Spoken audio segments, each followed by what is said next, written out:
Saat Bapak divonis tertular COVID-19 nih ya, apa yang pertama sekali ada dalam pikiran Bapak? Baik-baik saja. Jadi maksudnya saya sangat-sangat pede karena pada waktu itu ya. Jadi ini perhatikan perjalanan kepedean saya gitu. Nah ada pede, nanti Anda pede, nanti pede lagi. Nah itu tidak percaya diri. Nah itu kenapa pede? Karena based on statistik.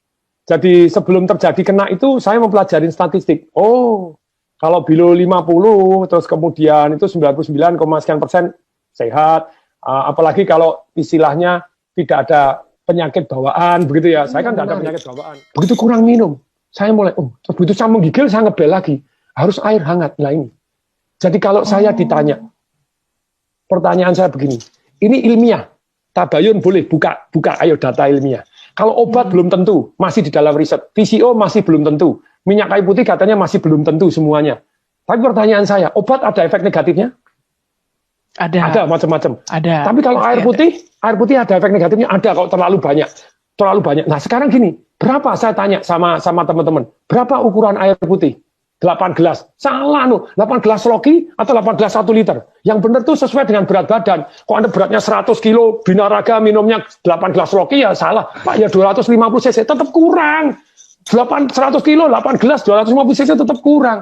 Baca buku itu di Dr. F. Beckman Hellick itu jadi dia ngomong begini. Bahwa manusia itu butuh air. Air berapa? Minimal 30 cc per kilogram berat badan.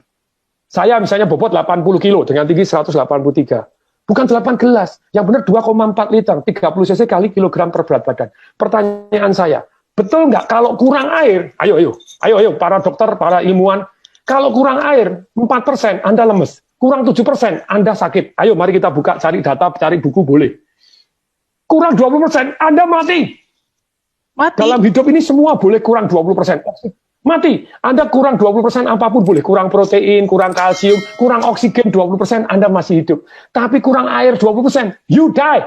Pertanyaan saya, kenapa di rumah sakit tidak diwajibkan minum? Halo rumah sakit, ini penting sekali.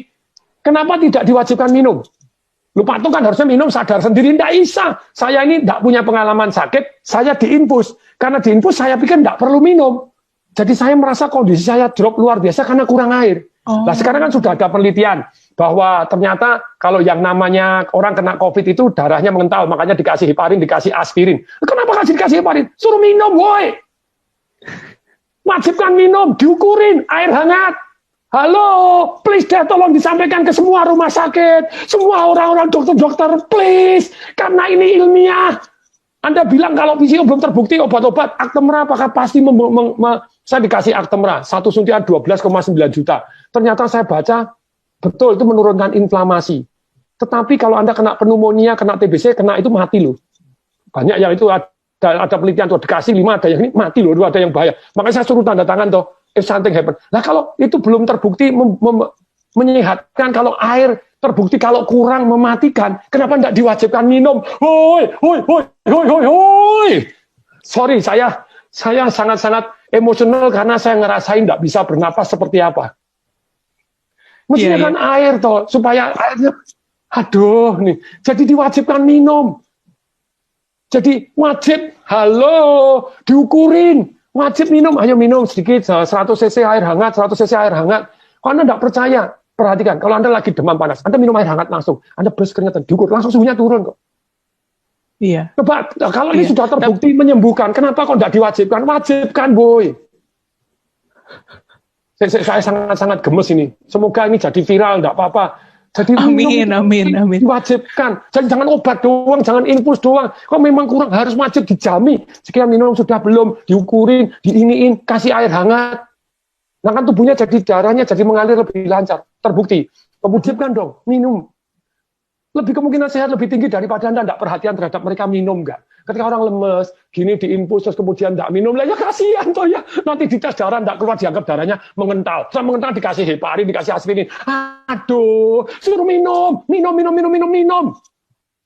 Wajib. Minum air putih hangat ya. Air putih hangat itu yang paling penting ya, Pak Atung ya. Dan ukurannya 30 cc per kilogram berat badan. Karena tadi kalau air terbukti penting, kenapa tidak diwajibkan minum air? Pernapasan penting, kenapa tidak diwajibkan? Jadi jangan hanya obat boleh, please deh. Sejauh Anda tahu boleh, tapi kalau air terbukti kurang mematikan, kenapa tidak diwajibkan minum air? Air hangat, woi. Kalau air sudah terbukti gini, ya harus kasih deh. VCO sambil jalan, kenapa Anda?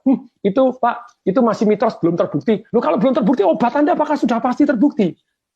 Kalau obat sama-sama belum terbukti, ini efeknya lebih ringan. Dan kalau Anda percaya enggak, kalau Anda yang sakit, saya enggak memujikan Anda sakit, siapapun Anda yang sakit, apapun dilakukan loh.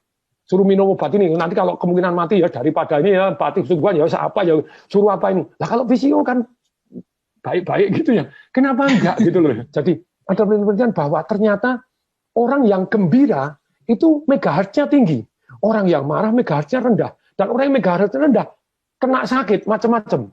Jadi itu dokter penelitian, jadi orang-orang ternyata yang sakit itu gelombangnya beda dengan orang yang sehat.